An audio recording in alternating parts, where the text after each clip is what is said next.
자석에 정돈하시면서 2024년 2024 NPO NGO 리더십 국제 컨퍼런스를 시작하겠습니다. 오늘 저희가 갖는 국제 컨퍼런스는 사회적 가치경영연구원이 주최하고 서울대 아시아연구소의 시민사회 프로그램으로 진행합니다. 또 사회적 가치경영연구원은 스위스 프리부르 대학교 VMI 연구소가 함께 협력해서 공동으로 주최하고 진행하는 행사입니다. 아시지만 비영리법인을 하나 꾸리고 등록하고 운영하는 거 쉽지 않은데요. 실무적으로도 참 어려운 일입니다. 뿐만 아니라 모든 과정을 담당하고 짐을 짊어져야 되는 사람이 필요한데요. 아시지만 그 짐은 이사장님께서 지고 계십니다. 남들이 볼 때는 이사장 그러면 꽤 이렇게 존경하는 생각을 갖고 부르게 됩니다만 사실은 비영리법인 하나 책임지고 운영한다는 것은 상당히 쉽지 않습니다. 특히 기재부가 등록을 허락하기도 쉽지 않고 기재부의 등록을 유지하는 것도 쉽지 않고 또 기재부에 등록하고 가치 있게 운영하는 건 더 어려운 일입니다. 이 어려운 일을 임종원 이사장님 잘 감당하고 계신데요. 우리 임종원 이사장님 나오셔서 개사해 주시겠습니다. 한번 모시고 우리 한번 박수로 격려하는 마음으로 크게 박수하겠습니다.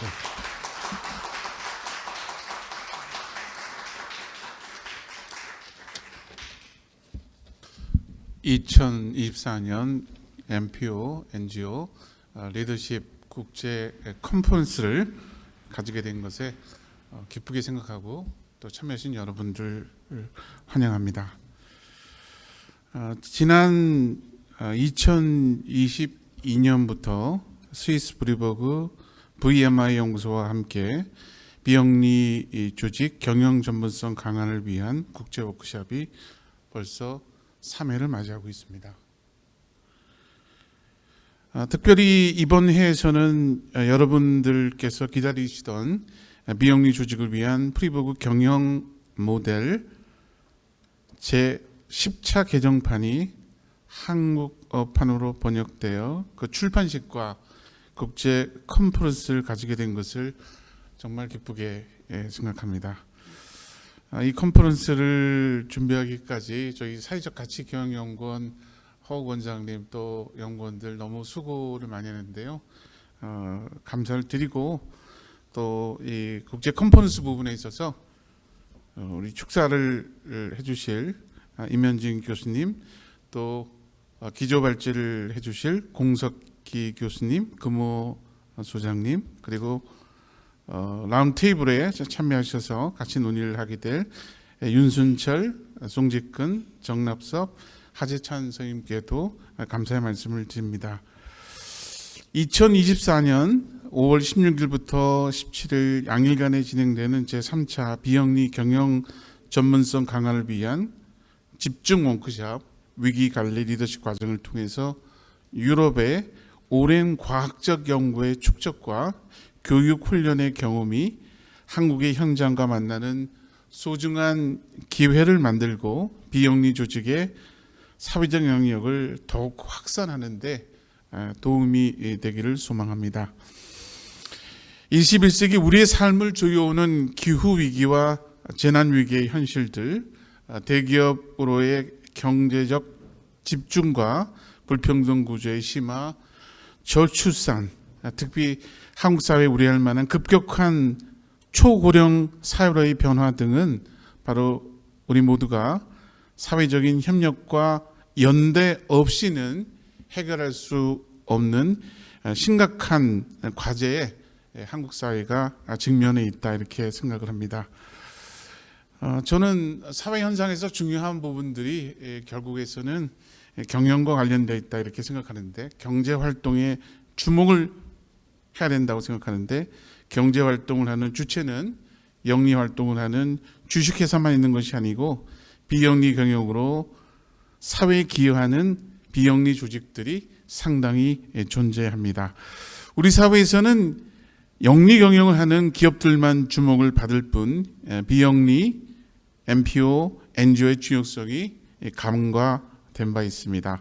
UN, ILO 같은 국제 조직에서는 지속 가능한 사회를 위해 비영리 조직들이 중요한 역할을 하는 사회 연대 경제, Social Solidarity Economy를 총회의 만장의결을 통해서 결의를 했습니다. 지속 가능한 사회를 위해서는 이 같은 사회 연대 경제가 각 나라에서 육성되어야 된다 하는 것입니다. 우리 사회는 효율과 자유경쟁을 지나치게 강조한 나머지 상생과 협동의 소중한 가치가 외면받고 있지 않았나 하는 생각이 듭니다. 우리 사회에서 목도하는 좀 안타까운 그런 현실들이 저는 이 사회를 구성하는 부분에 있어서 같이 가야 될 상생과 협동의 기반들이 사회에 있어서 기초가 약하기 때문에 벌어진 현상이다 이렇게 생각을 합니다. 우리 사회가 승자 독식이 아닌 더불어 살아가는 사회를 만들기 위해서 이번에 진행하는 MPO, NGO 국제 컨퍼런스가 한국 사회를 한 단계 발전시킬 것으로 저는 확신을 합니다. 참석한 여러분들 함께 우리 사회의 새로운 무대를 꿈꿨으면 좋겠다 하는 생각이 들고요. 이 컨퍼런스가 한국 사회의 그런 새로운 기초를 놓았으면 좋겠다 하는 바람을 갖게 됩니다. 참석하신 여러분들에게 다시 한번 감사를 드립니다. 감사합니다.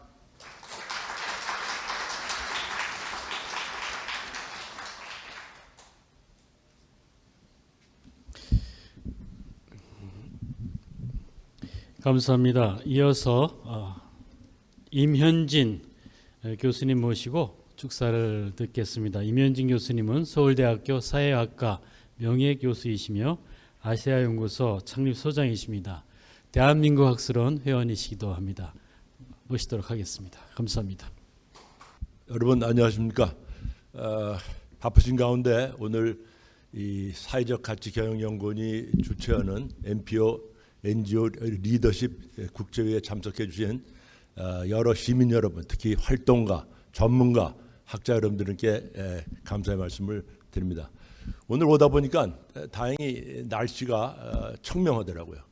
그래서 우리 NGO, MPO, SMO, 또 CSO 여러 가지로 불립니다만은 굉장히 요즘 시민사회 단체가 어렵습니다.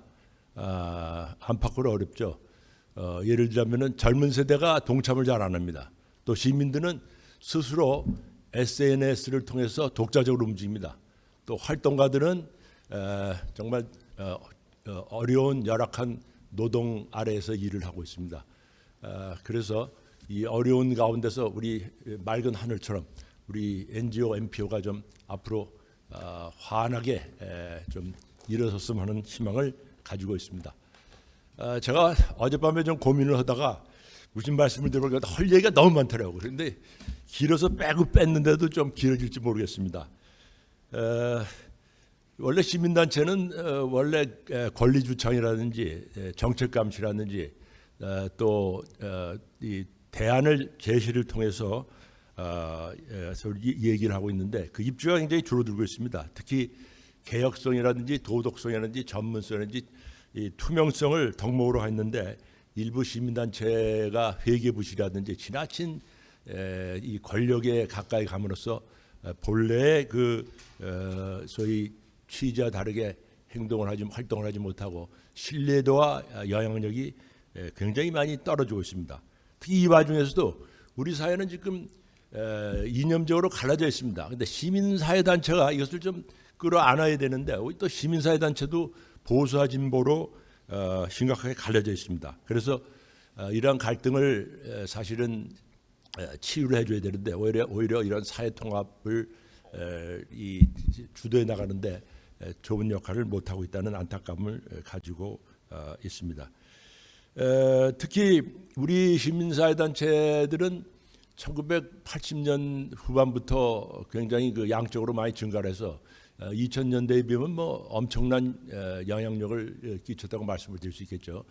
그런데 이 와중에서 많은 지금 이 어려움을 즉 질적인 발전을 도모해야 되는 그런 상황에 놓여 있습니다. 즉 우리 사회의 다양하고 복합적인 이해와 욕구를 수용하고 대변해 줘야 하는데 지금까지 엘리트 중심의 종합형 시민 운동을 하다 보니까는 이러한 그 풀뿌리 밑에서부터의 소위 이해관계 또는 욕구를 제대로 처리를 못해왔다고 봅니다. 그래서 앞으로는 시민운동의 소위 대중화를 위해서 풀뿌리를 강화하면서 특정 이슈 중심의 전문화가 필요하지 않을까 하는 생각이 듭니다. 특히 중앙과 지방 사이에 역량 격차가 여전하고 여러 부문 사이들 사이에 병행 발전이 이루어짐으로써 시너지를 좀 만들어야 되지 않을까 그런 생각을 하고 있습니다. 근데 우리 사회를 보면은 지금 굉장히 어려운 상황이 있어요. 지금까지는 압축 성장을 해서 뭐 세계적으로 소위 후진국에 있다가 개도국을 통해서 선진국이 됐습니다만 최근에 압축 해체 와중에 있습니다. 지금 우리 임 이사장님께서 말씀하신 대로 소위 저출산이라든지 또는 지방소멸이라든지 여러 가지 그 어려움에 직면해 있습니다. 그래서 최근에 또 책을 보면 자살하는 대한민국 이런 책이 다 나와 있어요. 근데 그렇게 나라는 쉽게 망하지 않습니다. 근데 망하지 않으려면 사실 우리가 노력을 했는데 그 앞에 전면에 NPO, NGO가 시민사회단체가 있어야 된다는 말씀을 드리고 싶습니다. 다만 이제 저희 국민들이 1인당 GDP가 3만 불을 넘다 보니까는 전부 개인화되어 있어요. 개인주의야. 이 더불어 사는 공동체에 대한 관심이 굉장히 줄어들어 있습니다. 특히 신자유주의적인 세계의 와중에서 경제적 불평등이 심해지고 또 사회적 양극화가 늘어나면서 시민의식은 커지는데 운동단체에 대한 그에 참여하는 회원의 수는 오히려 줄어들고 있습니다. 우리 여기 윤순철 전 경실련 사무총장도 있습니다만은 저희가 같이 일을 했습니다만은 2000년대에는 많은 시민들이 찾아왔어요. 이거 좀 같이 해결해 달라 합시다. 도와달라 이랬는데 2010년 중반부터는 시민들이 오질 않아요. 스스로 자기들이 주도해서 나갑니다. 즉 시민은 살아 움직이고 있는데 시민단체는 약해지고 있는 이런 역설에 맞이하고 있는 것입니다. 이것은 바꿔서 말씀드리자면은 시민 없는 시민사회인가 아니면 시민 있는 시민사회인가의 문제가 아니라 시민들이 다양한 방식으로 참여하면서 카페나 밴드, 페이스북이나 카카오톡 등 SNS에 만드는 제3의 시민사회를 만들어 갖고 있다는 것과 맥락을 같이 합니다. 시민들은 홀로 혹은 같이 직접 행동에 나서고 있는 것입니다. 그런데 이제 저희가 특히 이 리더십 위기 관리를 해서 고민해야 될 점 뭐냐면 시민사회 단체는 어디까지나 이 국가와 시장으로부터 자유로워야 됩니다. 즉 이중적인 자율성을 가져야 합니다. 권력을 감시하고 또 자본을 또 견제해야 되기 때문에 좀 더 자유로워야 됩니다. 저도 사실은 완전히 자유롭지는 못했습니다. 가능한 선을 긋고 떨어지려고 노력을 했었습니다. 즉 왜 이러한 말씀을 드리냐면은 만약에 시민사회 단체가 정치 사회로부터 떠나 있지 않으면 자유롭지 않으면은 권력을 제대로 감시할 수 없습니다. 같은 편이 될 수 있죠. 또 시민사회 단체가 자본으로부터 일정한 거리를 두고 있지 않으면 기업으로부터 소위 포섭이 될 수 있는 것입니다. 그래서 우리 시민사회 단체는 민주적인 헌정 질서의 테두리 안에서 법에 의한 지배를 인정하면서 시민성이란 덕성을 통해서 권력과 자본을 감시하고 견제해야 된다는 말씀을 드릴 수 있겠습니다. 그리고 시민사회 단체는 더 이상 시민을 이끌어가는 리더라는 생각을 버려야 합니다. 이것은 우리 오늘 주제 발표를 해준 공석기 교수가 저에게 항상 얘기해 주는 건데 이 풀뿌리를 가보면은 그런 생각이 든다고 저한테 항상 강조하는 겁니다. 겸손하게 듣고 그들이 민주적으로 소통할 수 있는 공간을 마련하고 그것을 돕는 플랫폼의 역할을 해야 된다는 것입니다. 즉 시민사회 단체는 주연이 아니라 조연이 돼야 되고 정치 공간에서 정치 소위 경제 공간에서 와일드 카드가 돼야 된다는 그런 얘기입니다.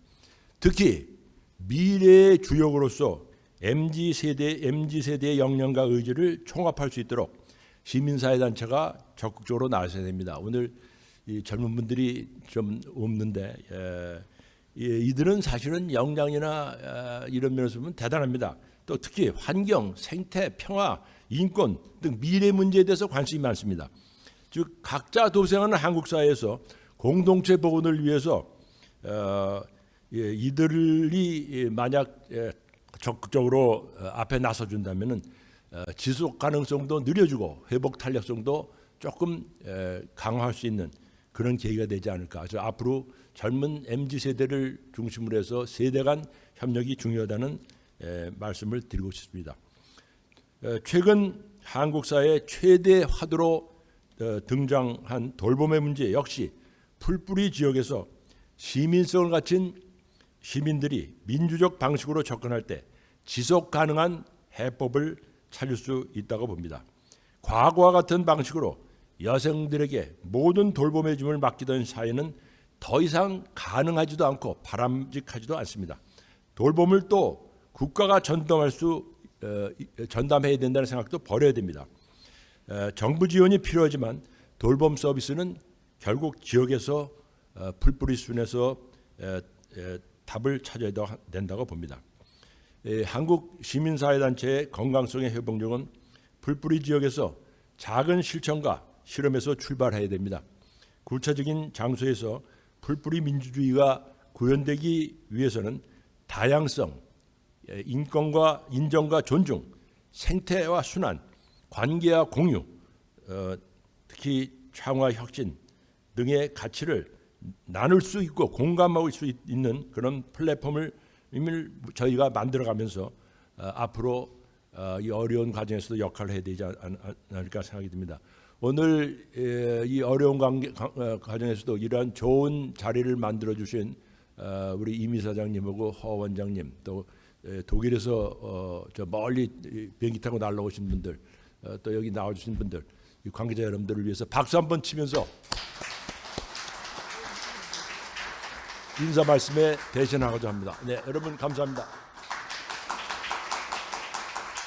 감사합니다. 변화하는 시민사회 현실에 대해서 말씀해 주시고 시민단체의 앞길에 대해서 귀한 말씀 주셨습니다. 감사합니다. 저희들 기조발제를 듣겠습니다. 서울대 아시아연구소 연구교수이신 공석기 교수님께서 한국시민사회단체 위기에 대한 성찰적 비판과 실천적 과제에 대해서 말씀해 주시겠습니다. 공석기 교수님 나오실 때 박수하겠습니다. 감사합니다.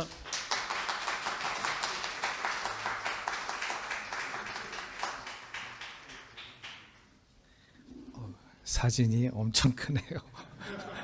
얼굴이 큰 바인데 더 크게 보이는 것 같습니다. 네, 안녕하세요. 서울대 아시아연구소에 있는 공석기입니다. 시민사회 프로그램에서 참여하고 있고요. 사실은 지난 몇 년 동안 한국 시민사회 운동의 미래는 있는가 이런 부분에 대해서 책을 좀 작업을 해서 지난 1월에 발간했습니다. 그 내용을 우리 허 원장님이 보시고 저한테 이런 귀한 기회를 마련해 주시고, 개인적으로 오늘 발표는 운동 단체뿐만 아니라 지금 특별히 또 유럽 베이스 어떤 시민사회 생태계, 또 시민 이 전부에 대해서 좀 변화된 부분을 좀 우리가 다시 한번 좀 성찰해 보자, 그리고 실천적으로 어떤 걸 해볼까라는 거를 문제 제기하는 차원에서 말씀을 드리고자 합니다.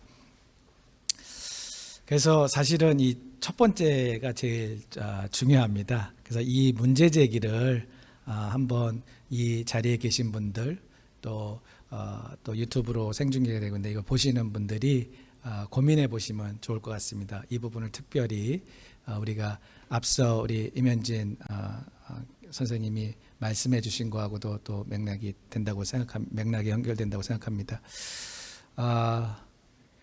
정말 비판적인 성찰이 필요합니다. 저희가 성찰, 그런데 리플렉션은 많이 얘기하는데 정말 비판적으로 성찰이 필요합니다.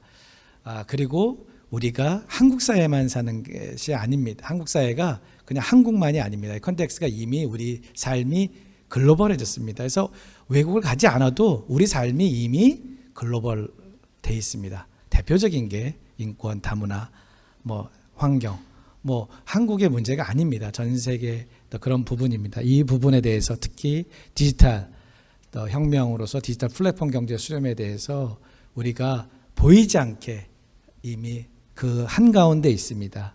이거에 대한 그냥 당연하게 여기지 말고 비판적으로 읽어내는 능력이 매우 중요합니다. 그렇지 않으면 앞서 이사장님 또 이면 선생님 말씀하신 것처럼 보이지 않게 저희는 기업에 또 국가에 또 우리는 자유롭다고 하지만 통제되고 있습니다. 이거에 대한 비판적 독해가 필요하고요. 특히 또 한국 사회의 가장 또 어려운 거는 너무나 돌진적으로 근대화 산업화의 길을 걷습니다.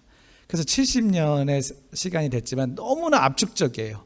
그래서 어느 나라보다도 가장 어려운 상황입니다.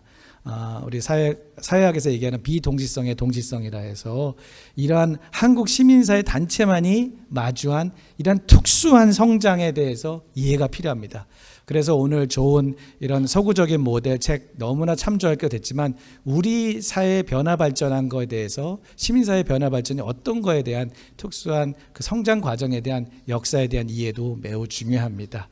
또 하나는 우리가 거버넌스로 대변되는 우리 한국 사회가 또 이렇게 대한세계와 또 사회적 경제 새로운 영역으로 시민사회가 많이 확장을 했는데 이 방식이 정말 시민사회 단체 시민들이 스스로 해 나가신 부분도 있지만 많은 부분이 여전히 정부 주도로 그래서 저희가 표현을 하면 추격적이다, 캐치업이다, 매우 탑다운적인 확장 과정에 대해서 비판적 진단이 필요하다는 것입니다. 그리고 한국 시민사회 단체가 너무나 광의의 시민사회 영역으로 확장됐다. 이 부분에 대해서도 이해가 필요합니다. 다시 강조하지만 디지털 혁명으로 인한 정보 지배 체제 또 우리가 요새 화두가 되고 있는 알고리즘이 지배하는 시스템 지배하고 있는 이 알고크라시에 대한 알아로부터의 전략, 이 시민사회가 다 해야 되는 부분입니다. 이 과제에 대해서도 모색이 절실합니다. 그래서 그러면 어떻게 할 것이냐? 이거에 대해서 시민사회가 다 할 것이냐?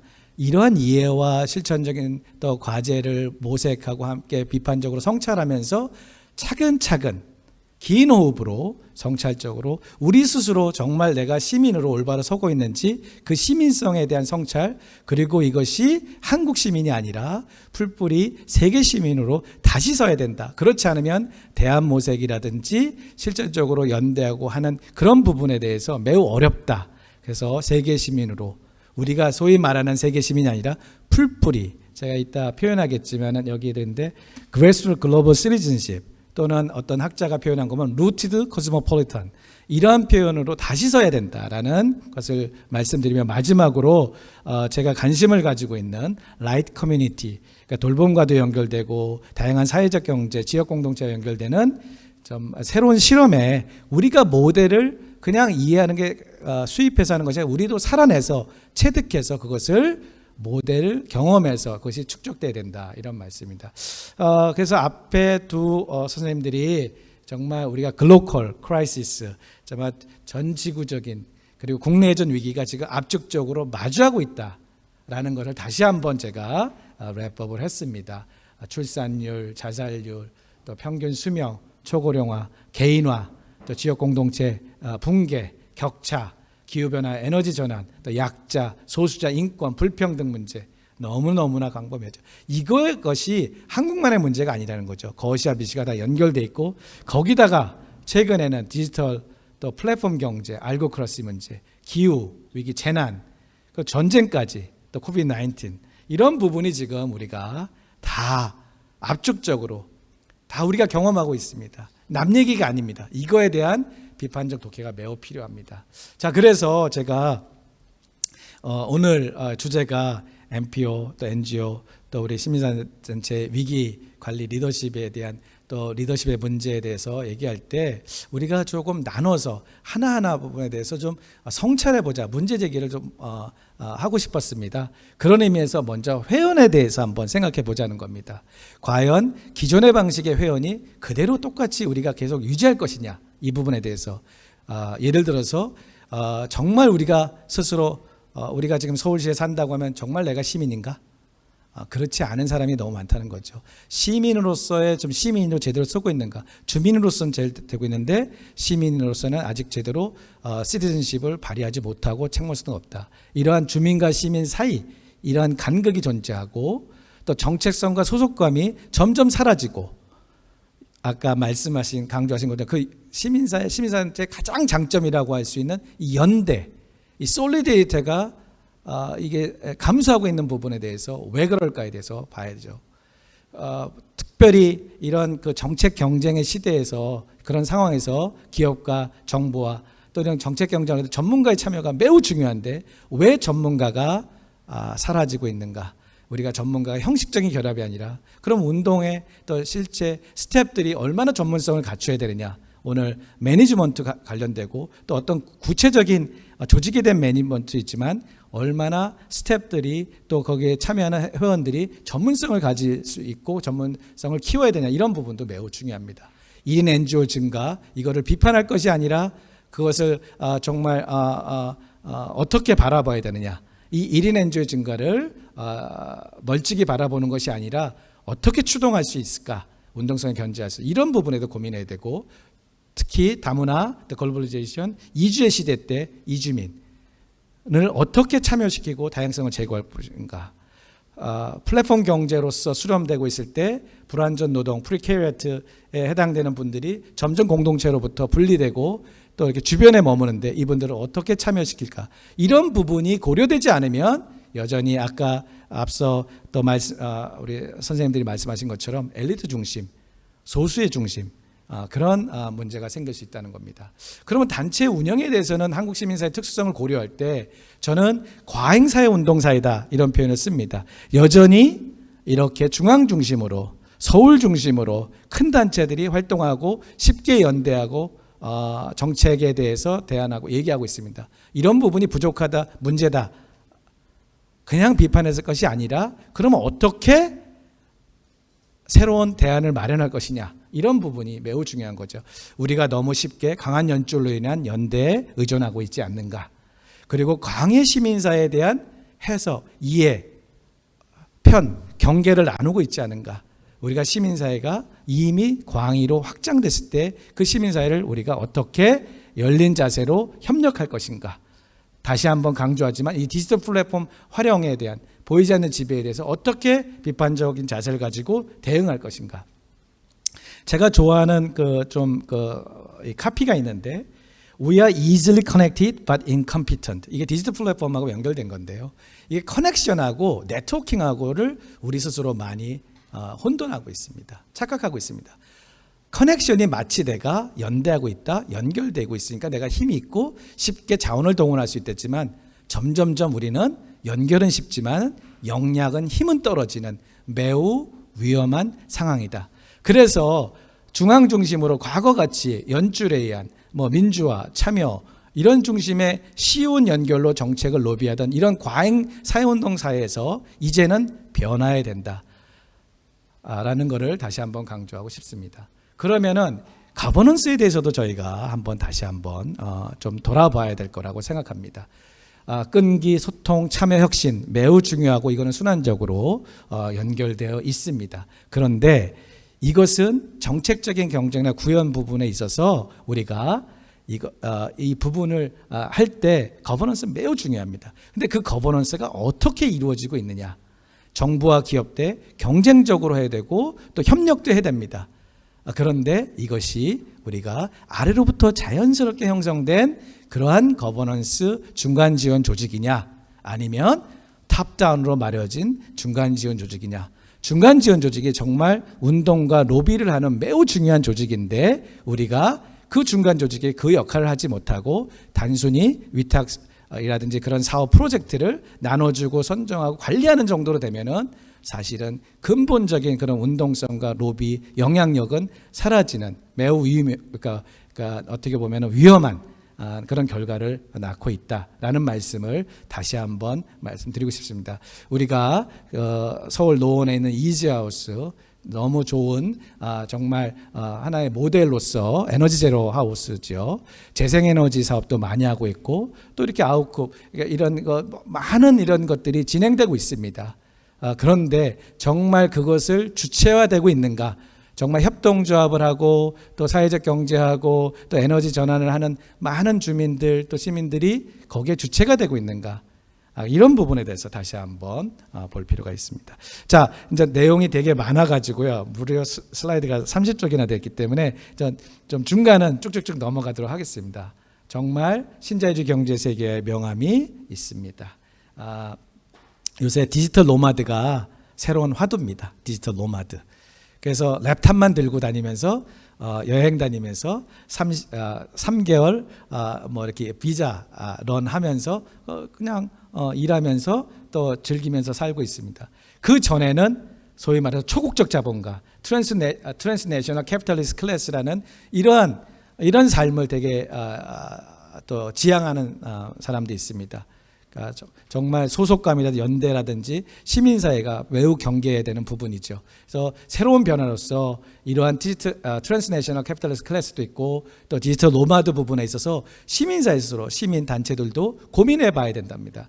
또한 이러한 신자유주의의 어떤 라이벌 네트워크가 존재하다는 것, 우리가 아무리 노력을 하고 하더라도 이 강력한 이러한 이 월드 캐피탈리스트 이코노미, 소위 말해서 신자유주의 자본 이 세계화 네트워크가 어떻게 강력하게 영향을 끼치고 있고 그거에 대해서 어떻게 시민사회가 대응을 해야 되는 부분도 있고요. 또 정치기회 구조가 일국의 문제가 아니라는 거죠. 전 세계적으로 연결되어 있는 이런 정치기회 구조도 이해하지 않으면 우리가 너무 로컬에서만 주목할 수밖에 없다. 아까 제가 와일드카드 이민 선생님 앞서 말씀하셨는데요. 저희 스스로 시민사회 단체, 시민에 대한 정체성에 대한 분명한 좀 다시 한번 정의를 해볼 필요가 있습니다. 국가와 정당과 사회운동, 시민사회운동, 한국사회에서 표현할 때 NGO의 역할은 무엇인가? 아까 말씀드린 것처럼 NGO가 모든 것을 다 테이크오버 해가지고 우리가 대안을 만들고 우리가 구현하고 우리가 모든 것을 앞서서 이끈다라는 것은 사실은 우리가 3M, Money, Manpower, 또 매뉴얼 이런 컨텐츠 부분에서 객관적으로 봤을 때 분명히 절대적인 양에서 적습니다. 국가 기업에 비해서. 그러면은 NGO는 그런 부분에서 분명히 영향력이 경쟁에선 적지만 가장 우리가 잘할 수 있는 것은 어떤 하나 부분에 있어서 전문성과 구체적으로 정말 이 도덕성과 정책 대안을 마련해서 강력하게 옹호도 하고 도전도 하고 협력도 할 수 있다는 거죠. 그래서 소위 말해서 와일드카드로서 NGO의 정체성을 분명히 정말 우리가 규정하지 않으면은 우리가 지나치게 국가를 정당을 테이크오버 하려고 하는 그런 영향들. 근데 우리 한국 사회 특수성이 또 그렇습니다. 국가가 제대로 못했고 정당이 못했기 때문에 시민사회가 그런 역할을 했습니다. 점점점 그 영향력과 자리 영역에 대해서 이러한 삼각의 관계를 잘 이해하고 협력하고 경쟁하고 갈등적 관계를 유지하지 않으면 우리 시민사회는 힘에 부치고 지치고 정말 어떻게 보면 번아웃 될 수 있다, 그런 말씀을 드립니다. 아까 우리 사회자님께서 이렇게 우리 비영리 법인 구체적으로 또 데이터도 말씀하시고 17,000개, 실제적으로 제가 2015년부터 그런 조사를 했습니다. 그래서 우리 한국 시민사회 단체 그런 영향들이 어떻게 되고 있는가, 그 등록 수는 사실입니다. 그렇지만 실제 운영은 다르다라는 그 말씀을 다시 한번 드립니다. 매우 어렵다, 그런 말씀을 드리고요. 이렇게 법적으로도 복잡하게 되고 있다, 그런 말씀을 좀 드리겠습니다. 그래서 제가 좀 약간 다시 한번 좀 정리하면 한국 사회 시민사회 단체의 특수성을 고려한다면 CMO에서 NGO에서 NPO의 방향으로 많은 트렌드를 가지고 변화하고 있다. 그렇지만 이거는 어떤 이념형적인 변화지 이렇게 가는 것이 맞다라고 하는 것은 아닙니다. 점점점 국가와 관계라든지 기업과의 관계에 있어서 협력과 경쟁이기 때문에 도전과 어떤 저항으로서의 관계가 아니라 협력하고 경쟁할 수 있는 관계로 발전하고 있기 때문에 NGO, NPO의 영역이 커지고 또 비영리 법인이 많아질 수 있는 것입니다. 그렇지만 동시에 그러니까 운동성의 NGO 또 사회운동은 불필요한 것이냐? 전혀 그렇지 않다는 거죠. 이런 방향으로 점점점 변하고 있지만 이것이 결국 진화적인 어떤 발전적인 관계가 아니라 이 세 가지 영역들이 공존하면서 필요에 따라서 운동성이 필요할 때는 또 저항하고 옹호가 필요할 때는 운동의 영역으로 또 정부와 협력적인 관계는 NGO의 영역으로 또 정책의 구현에서 MP의 영역으로 이것이 세 가지의 다양한 유형들이 역할을 하면서 분업하고 협력을 하는 그런 구조로 나가야 된다. 그런 말씀을 다시 한번 강조드립니다. 그래서 다시 한번 우리 한국사회 시민사회 운동 우리 확장과 부침 좀 어렵지 않습니까? 이런 부분에 있어서 우리를 좀 성찰하려면 우리의 역사성, 우리의 발전한 과정에 대해서 다시 한번 보고 정치사회로 떠나간 전문가에 대해서 돌아오지 않는 부분을 왜 돌아오지 않는가에 대한 그런 부분들 또 우리가 너무 사회운동의 과잉사회운동화 되는 부분에 대해서도 한번 돌이켜볼 필요가 있습니다. 쉽게 제도화된 부분에 대해서도 성찰해 볼 필요가 있습니다. 제도화가 편합니다. 그렇지만 변화 혁신과 도전이 어렵습니다. 이 부분을 어떻게 할 것이냐. 또한 너무나 정책적인 멋진 표현들, 다문화, 대표적인 게 다문화주의, 최고의 개념을 가져와서 했는데 이 다문화 용어가 낙인화돼서 잘못 쓰인 이런 부분에 대해서도 우리가 다 좀 돌이켜 봐야 될 것 같습니다. 그래서 2017년에 제가 연구한 부분에서 이념형적으로 제가 한국 시민사회, 광해 시민사회는 이런 식으로 아주 특수하게 그러니까 외국 학자들이 보면은 한국 시민사회가 너무 복잡한 겁니다. 그러니까 이 소위 말해서 국민운동단체는 국민운동단체대로 변화 발전했고 또 자원봉사단체 자원봉사단체로 돼 있고 그다음에 또 NGO 비영리 민간단체가 있고 또 공익법인 비영리 법인이 있고 또 사회적 경제 영역이 있고 그런 것을 어떻게 우리가 이해하냐 안정성을 지향하느냐 사회 서비스를 지향하느냐 그런 쪽의 영역이 점점점 의존적이라면 좀 더 옹호주창적이고 자율성을 지향하는 영역으로 확장이 돼야 되고 근데 이런 부분들을 우리가 잘 경계짓기가 아니라 서로 소통하면서 협력을 해야 된다. 그래서 시민사회 단체는 이 영역들과 더 경계를 나누기보다는 더 협력해야지 다양한 시민사회 단체와 또 대안도 마련하고 또 정책도 구현할 수 있다. 내 편이 아니다. 이런 말씀을 다시 한번 하겠습니다. 우리의 소위 말해서 위로부터 추격, 시민사회 수동적 참여 다시 한번 말씀드리지만 이 캐치업 모델이 매우 어려운 난간에 봉착했다. 그럴 때 우리가 어떻게 해야 될 것이냐에 대해서 다시 한번 성찰해 볼 필요가 있습니다. 매우 중요합니다. 그래서 뭐 우리가 성미산 또 뭐 더감 에너지 마을 우리도 사업으로 잘 되고 에너지 전환 많이 잘 되고 있다고 하지만 아래 우리의 또 정책은 거의 프로젝트 정부 주도의 사업이었습니다.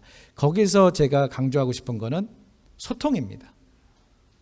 이런 것을 꾸준히 진행할 수 있고 대안을 할 수 있는 수평적 의사결정과 소통의 정치가 매우 중요하다. 시민사회에서 시민사회 단체에서 이 소통과 협력과 이런 주도적인 이런 부분을 놓치게 되면 결국은 사업 중심으로 될 수 있다.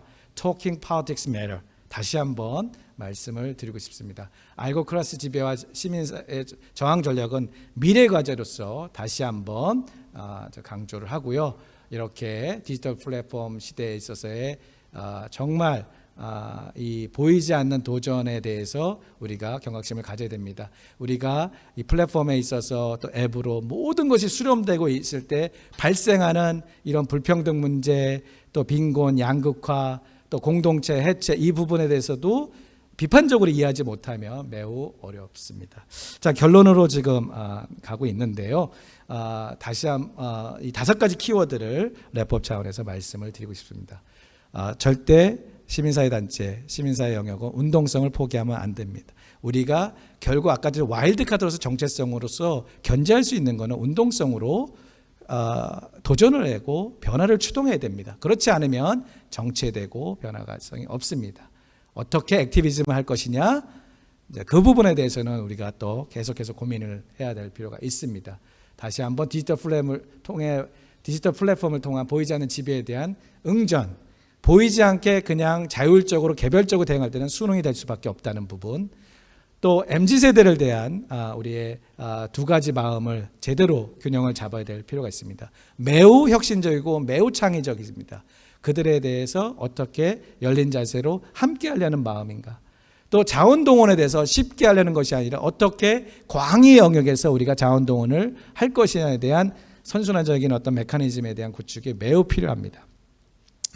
그리고 풀뿌리 세계 시민을 꿈꾸는가, 이 부분은 마지막으로 제가 몇 가지 사례를 통해서 하겠습니다.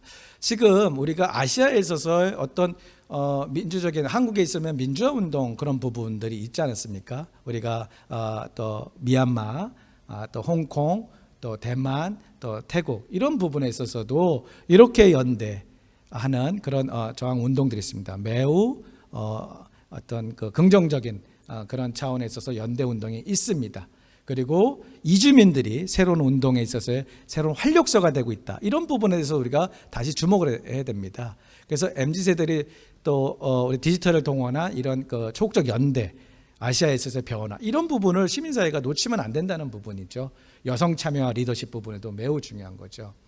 그래서 이제 대표적인 게 이제 밀크티 얼라이언스라 해서 우리 홍콩과 또 이렇게 미얀마, 또 이런 운동들, 새로운 변화, 밈을 통한 운동, 새로운 또 저항들, 흐름들, 이런 연대와 교류가 없으면은, 이런 것을 주목하지 않으면은 우리 중심의 한국적인 방식, 또 새로운 어떤 그 MZ 세대 참여, 이 변화에 대해서 우리가 간과하게 됩니다. 하나 이제 예를 들면 여기에 쓰지 않았지만 그린피스가 대표적인 게 전형적인 탑다운입니다. 그린피스는 모든 것을 자기들이 헤드쿼터스에서 정해가지고 그렇게 그 운동을 진행하고 있습니다. 캠페인하고 있습니다. 근데 그린피스도 새롭게 이런 네트워킹, MZ의 디지털을 통한 이런 아래부터 네트워크를 다시 주목하고 있습니다. 왜냐하면은 순식간에 현장 대응을 해야 되는 부분이 그린피스로서도 새롭게 발견한 거죠. 그래서 한국 사회에서도 이러한 아래로부터 네트워크를 동원한, 또 이렇게 SNS를 동원한 이런 새로운 운동과 흐름에 대해서도 주목을 해야 된다. 과거 같은 방식으로 접근하는 것은 느리다. 또 시민에 대한 생각으로서 몇 가지 조금 다시 한번 좀 환기 차원에서 좀 말씀을 드리고 싶습니다. 얀 알트 숄테의 이런 5가지 롤은 우리가 잘 알고 있습니다. 시민사회 단체는 공공교육과 공공토론과 공공참여와 투명성, 그리고 책무성이 매우 중요한데, 이 부분에 대해서 다시 한번 우리를 돌아보고, 또 시민성을 갖춘 시민으로서 우리가 제대로 세우고 있는 이 부분에 대해서 정말 지금 현실이 어떤가에 대해서 봐야 됩니다. 하나 흥미로운 책이 미셸 아몬 하버드 문화사회학자 책인데요. 책 제목이 Seeing Others입니다. 되게 그 아이러니입니다. 우리가 서로를 바라보질 않습니다. 보질 않으니까 소통도 안 되고 토론도 안 하고 정책도 만들어내지 못합니다. 요새 여러분들 플래카드가 어디에 걸려 있는지 아세요? 허리 밑에 걸려 있습니다. 왜냐하면 다 스마트폰 보고요. 전단지는 다 바닥에 깔려 있습니다. 다 밑에만 보기 때문에. 그게 무슨 얘기냐면은 상대방을 안 쳐다보습니다. 그리고 또 햅틱 퀄리티라고 접촉 능력인데, 만나기를 싫어합니다. 악수하기를 싫어하고 대화하기를 싫어합니다. 너무너무 큰 도전입니다. 그러니까 외롭고 다 누구를 통해서, SNS를 통해서 접근합니다. 그런 사람들을 우리 젊은 세대, 또 우리 모두가, 또 청년도 그렇고 다 그런 사람들을 밖으로 끌어내기 위한 어떤 정말 진지한 고민을 해야 됩니다. 그렇기 때문에 남 얘기 쳐다도 안 보고 이해를 못하니까 듣지도 않습니다. 경청하지 않습니다. 경청이 안 되는데 수기민주주의가 되겠습니까? 이런 부분이 정말 시민사회에 매우 큽니다. 제가 그래서 작년에 2년 전에 이런 그렇다고 해서 MZ세대가 전혀 고민을 하지 않는다? 아닙니다. 매우 대안을 마련하고 새로운 것을 하고 있습니다. 그들의 노력을 어떻게 끌어모으느냐라는 부분. 시민사회 운동에 등을 돌리고 있는데, 그들이 등을 돌리는 가장 큰 이유는 시민사회 단체, 시민사회 영역에서 커리어가 어떻게 발전하는지 보이지 않다. 이런 부분입니다. 이런 부분이 어느 한 단체가 해결하려는 게 아닙니다. 시민사회 전체 단체들이 정말 어떻게 커리어에 대한 고민, 어떻게 영역에 대한 그런 거에 대한 개발하는 것도 공동의 과제라고 했습니다. 새로운 어떤 사회적 경제, 뭐 우리가 잘 알고 있는 성수동을 하는 이런 그 성수 엘리의 변화들, 왜 이들이 이곳에 모이고 참여하는지에 대한 것들, 이런 부분이 있습니다. 정말 풀뿌리 세계 시민, 그다음에 이런 변화들이 일본에서 몇몇 마을에서 또 이렇게 지역에서 진행되고 있습니다. 저희가 에피소드인데요. 한 10년 전에, 한 10몇 년 전에 저희가 협동조합 한다고 다 이탈리아, 트렌티노, 볼로냐 많이 가지 않습니까? 요새 지역 소멸 회복, 지역 공동체 회복한다고 하면 요새 한국 공무원들이 제일 많이 가는 데가 여기입니다. 가미야마. 예, 제가 지난 3월에 2번 갔었는데 제가 여기 물어봤더니 한국 공무원들이 지금 제일 많이 오고 있답니다. 그게 뭐냐면은 가서 이들이 왜 변하는지 한 사람 한 사람의 라이프 스토리 내러티브, 이 서사에 대한 공부가 아니라 프로젝트를 여전히 하고 있다는 겁니다. 제가 왜 이 사람들 한 사람들이냐면 이 한 사람 한 사람들이 시민으로서 풀뿌리 세계 시민으로서 변화된 모습입니다. 이거를 우리 시민들도 다 할 수 있다. 과제도 우리 다 할 수 있어요. 그런 프로젝트는 매우 똑같은 걸 반복할 수 있다. 이 다테야바 씨도 똑같이 이 한 사람 한 사람이 그런 서사를 가지고 있습니다. 사회적 경제와 거버넌스를 어떻게 하느냐. 그다음에 여기 도야마에 있는 가미이치. 여기 한 사람 한 사람이 로컬 푸드 하면서 투어리즘 하면서 이 한 사람 한 사람이 풀뿌리 세계 시민으로 성장한 걸 보고 다 내려지고 있다. 우리도 그 한 사람 한 사람을 만들어내고 주목해야 된다라는 걸 다시 한번 합니다.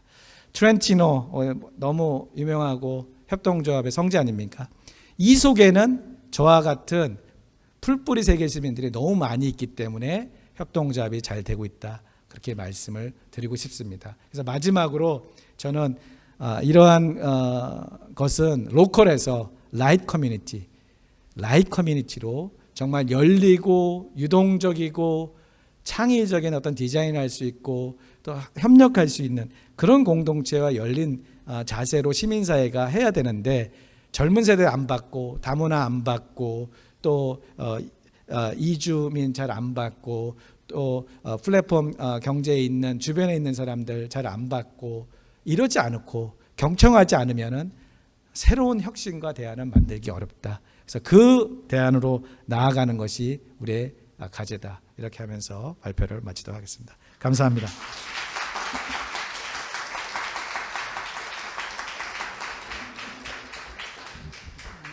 감사합니다. 대단한 변화인데 짧은 시간에 정리를 다양한 측면에서 해주셨습니다. 공석기 교수님 감사합니다. 저희들 이어서 두 번째 기조 발제를 듣도록 하겠습니다. 비영리 조직의 위기관리 리더십, 기본 원칙과 유럽 사례를 중심으로 라는 주제입니다. 마르쿠스 규미오사님, 스위스 프리부르크 대학교 비영리 경영연구소 소장이신데요. 나와서 강의해 기조 발제해 주실 텐데 영어로 진행하시겠고 또 우리말로 순차 통역을 하겠습니다. 황미혜 통역사님 수고하시겠는데요. I'm sorry, it's a 30 minutes limitation, including interpretation. Thank you.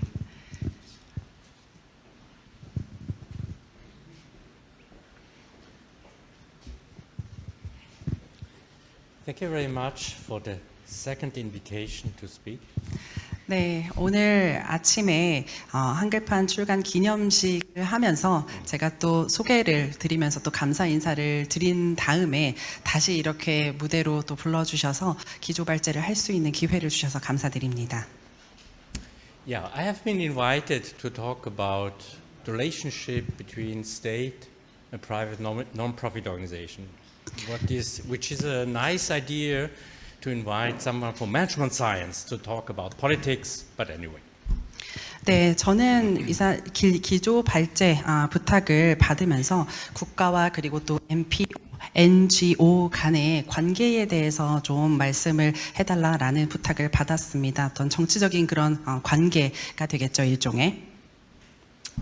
I will talk about non-profit at risk between public protection and entrepreneurial autonomy. Why this title?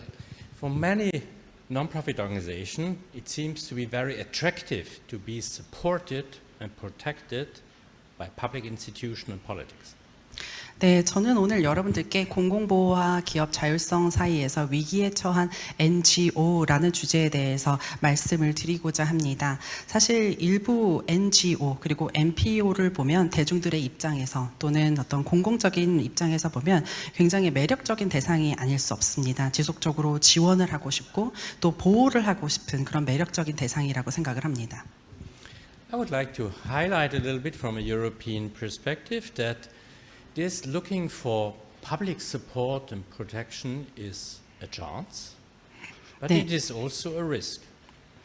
네, 저는 특히 유럽의 경험에 초점을 맞춰서 말씀을 드리고 싶은데요. 대중들의 이런 지지 그리고 보호라고 하는 것이 기회이기만 한 것일까 또는 이것이 리스크가 될 수 있지는 않을까라는 점에 대해서 말씀을 드리고 싶습니다. The alternative is to try to get autonomy, independency, based on entrepreneurial spirit. And I would like to show that this is not only risky, but also a chance. 네, 그래서 이런 대중들의 일방적인 지지와 그리고 또 보호라고 하는 것이 기회일 뿐만이 아니라 리스크가 되지 않기 위해서는 이 NPO, NGO라고 하는 단체들이 기업가 정신에 입각해서 자율성과 또 독립성을 확보하는 것이 무엇보다 중요하다라는 말씀을 드리고 싶습니다. I would like to start with a statement, a core message that non-governmental organizations or non-profits in general are both strong and vulnerable.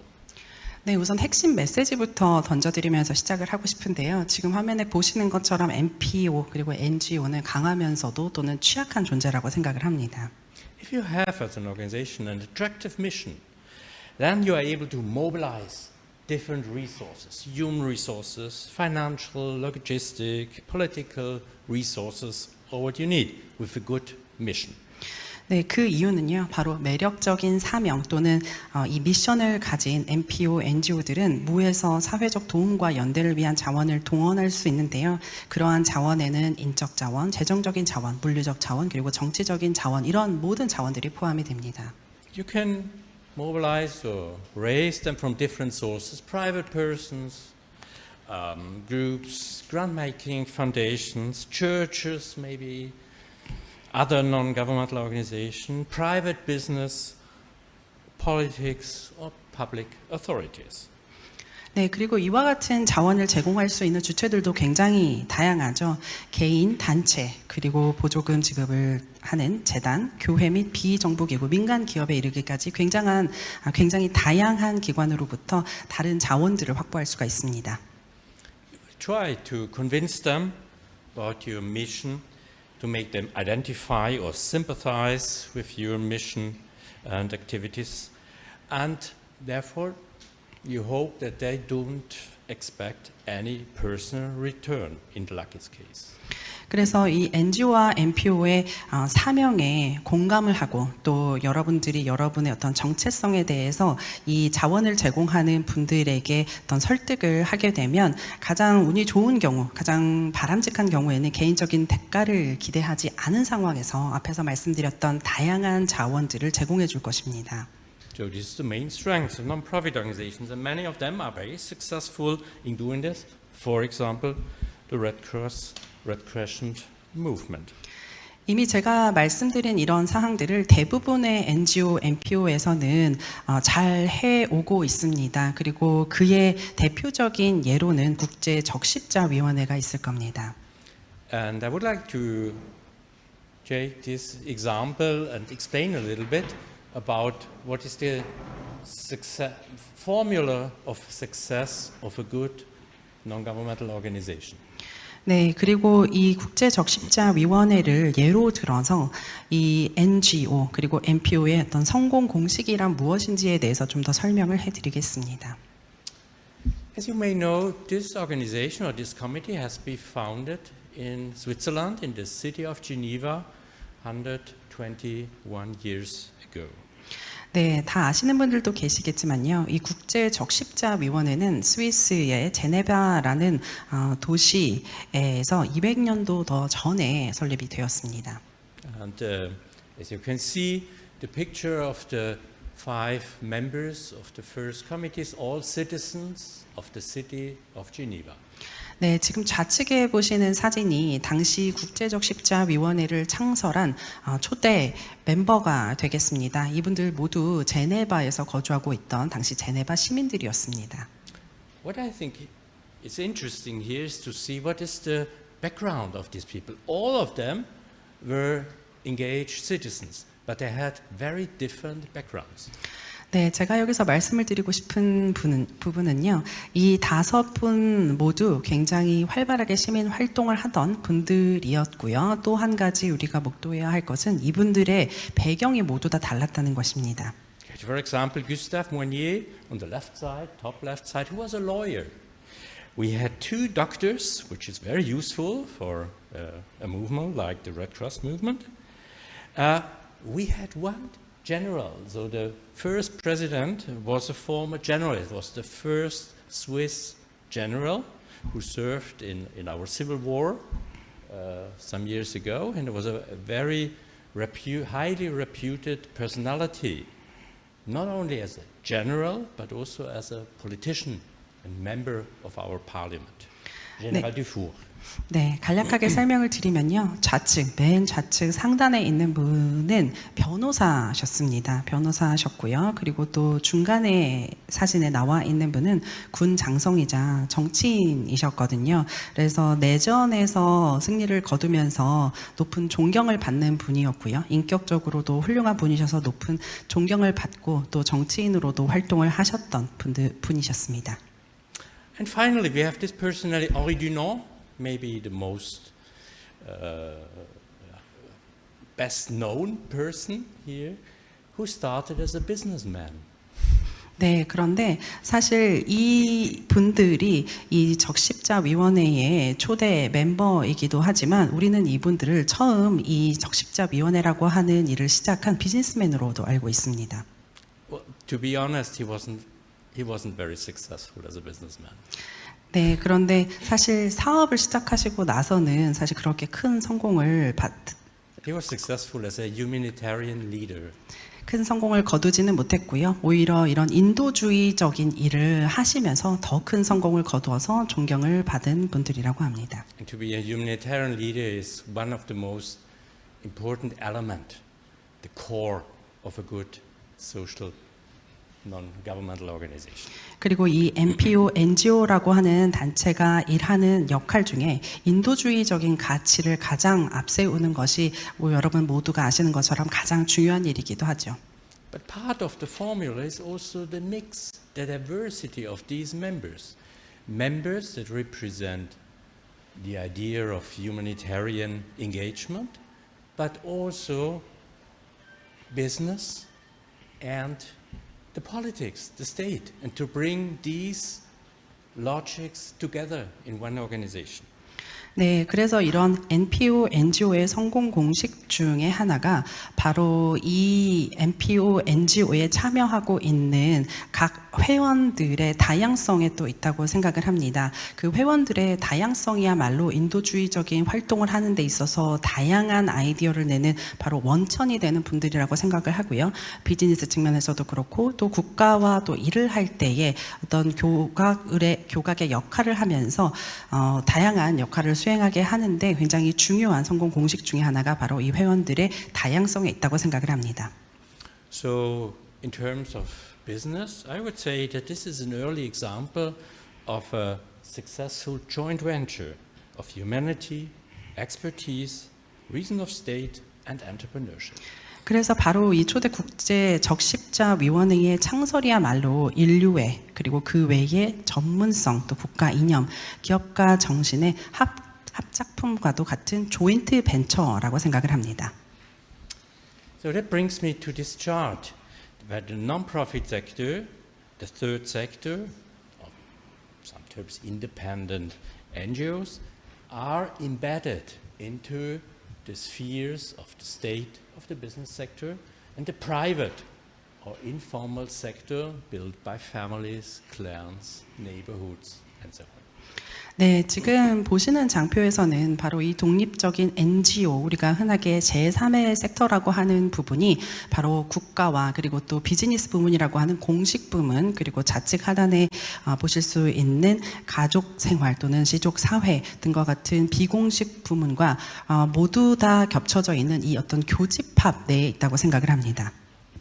My colleague told us about the very interesting current development of mobilization from the informal sector into these community-based organizations that develop ideas, mobilize resources.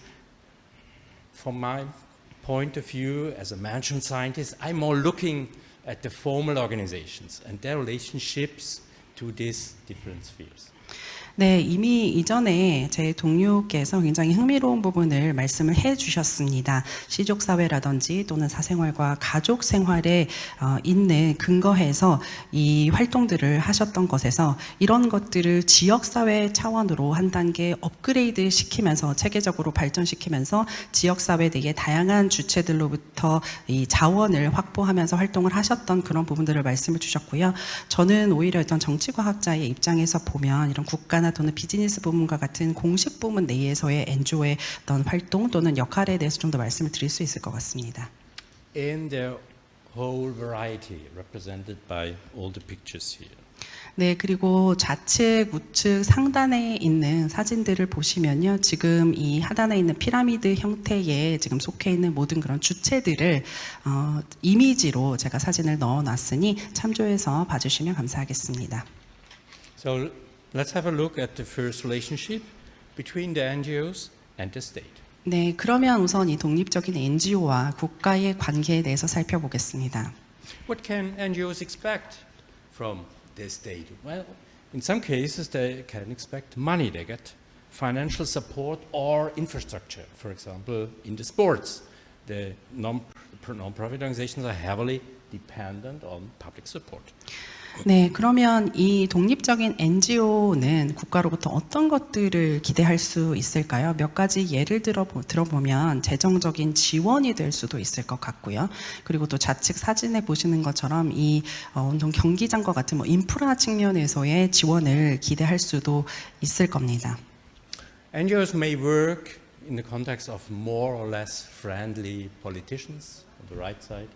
네, 그리고 또 우측에 보시는 것처럼 이 독립적인 NGO는 NGO의 우호적인 그런 성향을 띤 정치인들과 가깝게 지내면서 활동을 할 수도 있겠죠.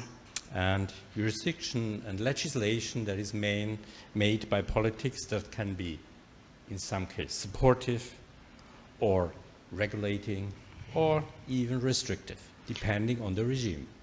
네, 그리고 그 국가의 어떤 성향에 따라서, 어떤 체제의 성향에 따라서 이 NGO의 우호적인 성향을 띤 그런 정치인이 관할하고 있는 관할권 내에서 활동을 할 수도 있고요. 또는 보다 좀 이 권위주의적인 그런 체제의 국가인 경우에는 더 많은 좀 규제라는 틀 속에서 활동을 할 수도 있겠죠. In the European context, we can see a huge variety of these regimes and a huge variety of relationship patterns between states and private non-profit sector. 한 가지 강조해서 말씀을 드리고 싶은 것은요. 유럽권의 경우에는 이렇게 국가와 그리고 또 독립적인 NGO의 어떤 관계라는 측면에서의 형태가 굉장히 다양하다는 것입니다. 그 패턴도 굉장히 다양하고요. Let me just present some ideal types that have been found within research.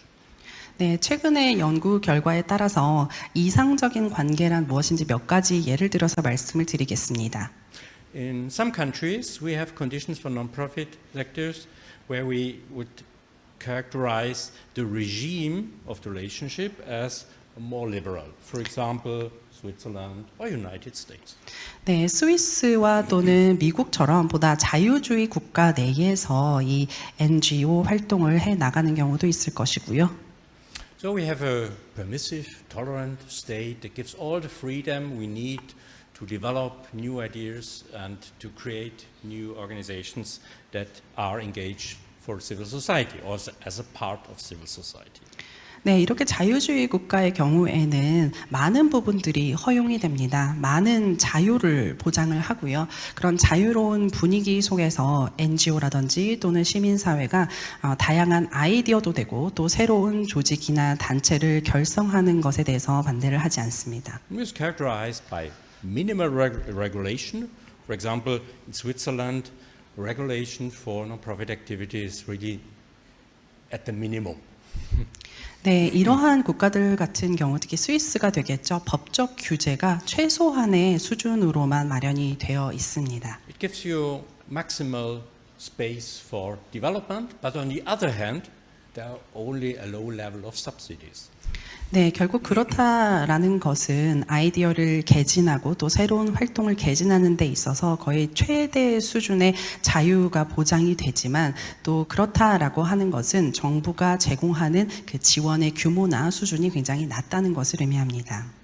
In other examples, more follow the type of a welfare regime with a regulating state who has a clear definition what should be provided for citizens. But the state is very happy that there is private initiative and private welfare institutions that are supported by the state.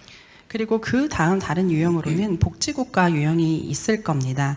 이런 복지국가 유형 내에서는 정확하게 어떤 서비스가 국민들에게 제공이 되어야 하는지 명확하게 규제를 하고 있고요. 그리고 또 민간 복지기관이 이와 같은 서비스를 제공하는 것에 대해서 불만이 없습니다. This is more example of Germany or Northern European countries that following with a level of extensive regulation, but also privileged social initiative and a considerable fiscal support. 네, 그래서 이러한 유형의 예로는 독일과 그리고 북유럽 국가들이 있을 겁니다. 그래서 앞선 첫 번째 유형이었던 자유주의 국가의 유형보다는 보다 규제의 수준이 다소 높기는 하지만 또 그만큼 국가에서 제공되는 그런 지원금의 규모도 앞선 첫 번째 유형보다는 좀 높아지게 되겠죠. And the third example, we find more examples in the eastern part of Europe. I would say is authoritarian pattern. 네, 그리고 마지막 세 번째 유형은 대부분의 동유럽 국가에서 찾아볼 수 있는 유형으로 권위주의 국가 유형입니다. Under this regime, the state and public institutions are more a little bit reluctant about against too much private initiative, especially with regard to the advocacy organizations. 네, 그래서 이런 권위주의 유형의 체제를 가진 국가들의 경우는 뭔가 이 해당 사안에 대해서 적극적으로 행동을 하기를 꺼려하고요. 그리고 또 이런 다양한 이니셔티브들이 민간 주도로 이루어진다라는 것에 대해 조금 더 불편해하는 경향이 있습니다. There's a high level of legal restrictions for private or organizational, especially advocacy activities. 특히 애드보커시 활동, 민간 주도의 애드보커시 활동에 대한 많은 규제가 이루어지는 경우가 바로 이 세 번째 유형입니다. But these are just ideal types. So in reality, if you look at a particular country, then you will find a mix of these regimes. And it's more a question of what is the balance between these different mixes. 네, 제가 말씀드린 사항은 이상적인 모델일 뿐이고요. 사실 현실적으로 보면 이 세 가지 유형이 적절하게 믹스된 형태가 많습니다. 그래서 어떠한 이상적인 방향을 선택할까라는 것에 대해서 생각을 하시기보다는 이 세 가지 다른 형태를 어떻게 적절하게 혼합하고 또 균형을 맞출까에 대해서 생각을 해보시는 것이 좋을 것 같습니다. As you may know, Europe is challenged by the migrant waves of migrants coming from Africa trying to come to Europe. 네, 이미 다 아시겠지만요. 아프리카에서 유럽으로 유입이 되는 이민자들 때문에 많은 어려움을 겪고 있습니다. 유럽의 경우는요. And even the most liberal states in Europe are nowadays critical and defending against too much migration, as you may know. 네, 이미 아시겠지만 상황이 매우 심각해서요. 유럽 국가들 내에서도 정말 가장 좀 자유주의 국가를 표방하는 그런 국가들에서조차 이 이민자 유입에 대해서 굉장히 비판적인 태도를 취하고 있는 상황입니다. They try to hinder waves of migrants to come to Europe. 네, 그래서 더 이상 이민자들이 유럽으로 유입이 되지 않도록 막아내고 있는 그런 상황이라고 보시면 됩니다. But at the same time, there are private initiative organizations that hire ships to save migrants from the Mediterranean Sea and bring them to Europe. 그래서 국가들조차도 오히려 좀 이런 이민자들을 받아들이는 것에 대해서 꺼려하고 있는 이런 상황에서 민간 주도의 NGO들이 오히려 이런 이민자들이 유럽으로 들어올 수 있도록 많은 노력을 하고 또 많은 활동을 하고 있는 그런 상황입니다. And you can imagine that even the liberals, the most liberal states, have an authoritarian side when handling the migrant crisis. 지금 사례에서 말씀드린 것처럼 가장 자유주의 국가를 표방하고 있는 그런 국가들조차도 이 이민자 유입이라고 하는 이런 특수한 사안에 대해서는 굉장히 권위주의적인 태도를 보이고 있다라는 것을 아실 수가 있습니다. And what it creates or provokes is what I call rebellious activism, which is represented by the picture and by the discussion about criminalization of these NGOs, of these humanitarian working NGOs.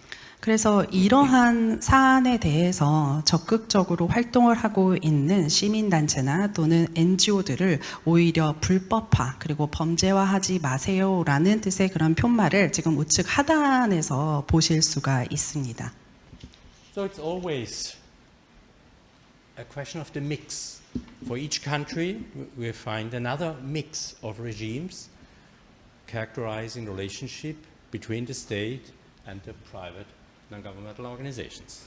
네, 몇 가지 예에서 말씀을 드린 것처럼 이렇게 각 나라들을 들여다보면요. 국가와 그리고 또 이 NGO 간의 관계가 굉장히 다층적이고 또 복잡하고 또 여러 체제들을 혼합한 그런 형태를 따르고 있다는 것을 알 수가 있습니다.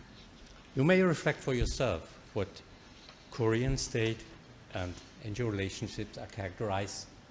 What is the mix here? I will not say. 네, 제가 직접 말씀드리진 않겠지만 아마 제 얘기를 들으시면서 그럼 과연 한국은 어떤가? 한국과 그리고 이 한국 사회 내의 NGO의 관계는 어떠한 체제를 어떠한 형태 속에서 따르고 있는지 아마 한번 생각해 보시면 좋을 것 같습니다.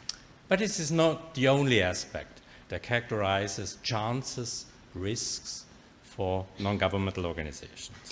네, 이런 국가와의 관계라고 하는 것은요, 이 양날의 검과 같아서 기회이기도 하지만 또 리스크적인 그런 부분도 있다라는 부분을 말씀을 더 드리고 싶습니다. As my colleague showed, it's also a question of what is the culture you have. So what are the potentials for non-profit organizations to mobilize people that engage in community and solidarity beyond neighborhoods or family ties? 네, 이미 제 동료분께서 말씀을 해주신 것처럼 이 NGO와 NPO의 활동에는 문화도 굉장히 중요한 역할을 합니다. 그래서 우리가 자문해야 할 것은 커뮤니티와 가족의 유대를 뛰어넘는 어떤 연대 정신이 문화적으로 뿌리를 내리고 있는가라는 것을 생각을 해보시면 좋을 것 같습니다. And also the business sector may have an impact on the potential for developing the third sector. 네, 역시 비즈니스 부문도 이 제3의 섹터 내의 잠재력을 더욱더 강화하고 또 이를 실현시키는 데 굉장히 큰 영향을 미치겠죠. Is the business sector aware of potentials that come from intersectoral cooperation between business organizations and non-governmental organizations? Are they aware of their CSR responsibility?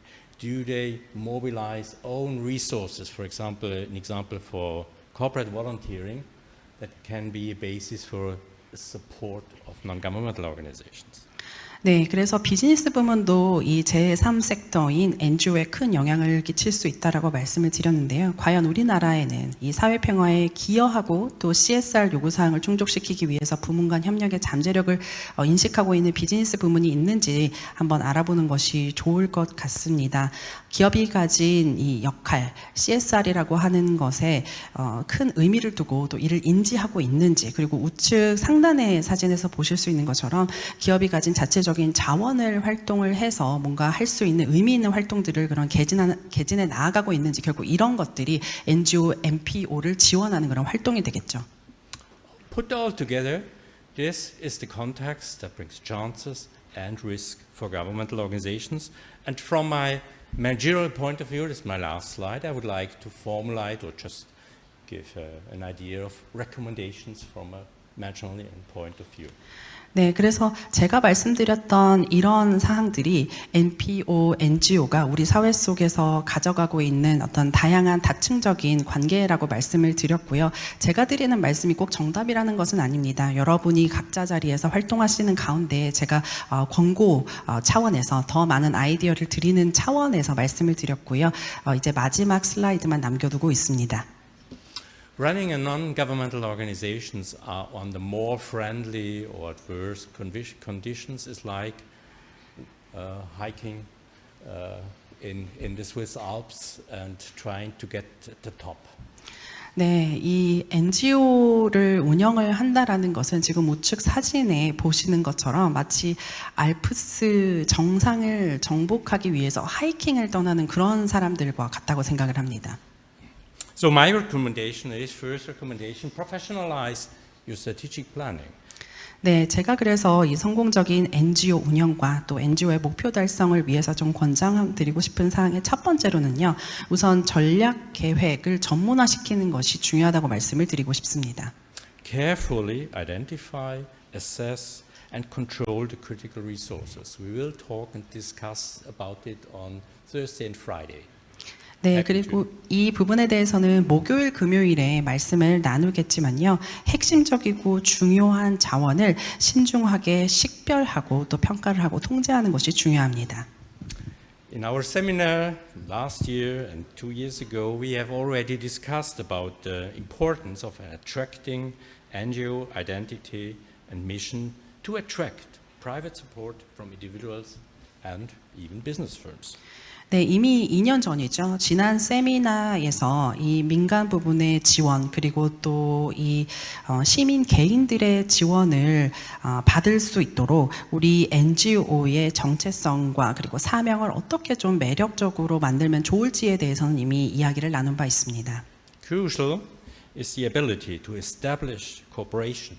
Cooperation may be with other non-profits to form coalitions or to cooperate even intersectorally, for example, with business organizations. 네, 그리고 협업 체계를 구축하는 것이 중요합니다. 이 협업 체계 구축이라고 하는 것에 있어서는 다른 NPO와 연대를 결성하는 것이 될 수도 있고요. 아니면 비즈니스 차원에서 다른 기관이나 또는 기업과 협업을 하는 것이 될 수도 있습니다. And also always invest in networking and social ties. Activities or meetings like here that give a chance to establish these ties and use it as an important resource to overcome even adverse situations from the state. 네, 그리고 또 마지막으로 드리고 싶은 말씀은 네트워킹을 하는데 투자를 하시라는 말씀입니다. 네트워킹에 투자를 함으로써 많은 사람들을 만남으로써 내가 어려운 상황에 처해 있을 때 이런 것들을 극복할 수 있게 해주는 다양한 자원을 또 동원받을 수 있는 기회의 창이 되니까 이 부분도 명심하시기 바랍니다. Thank you very much for your interest. 네, 감사합니다.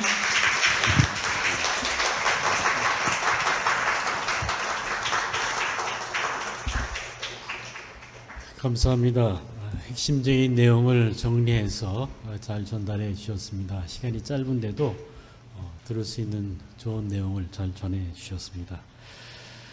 이것으로 기조발제 2개를 다 들었는데 이어서 토론하겠습니다. 오늘 이 세 번째 파트가 되는 토론이 오늘 프로그램의 가장 중요한 부분입니다. 저희 잠깐 쉬시고 다시 모여서 토론을 하겠는데요. 아마 대강 이제 머릿속에 들어오셨겠는데 제가 질문 하나 던지겠습니다. 여러분 현재 시점에서 대한민국 사람들이 일반적으로 NGO, NPO를 잘 모르는 일반인들이 누구나 다 알고 있는 가장 활발하게 활동하는 NGO가 뭡니까? 잘 머릿속에 안 떠오릅니다. 죄송하지만.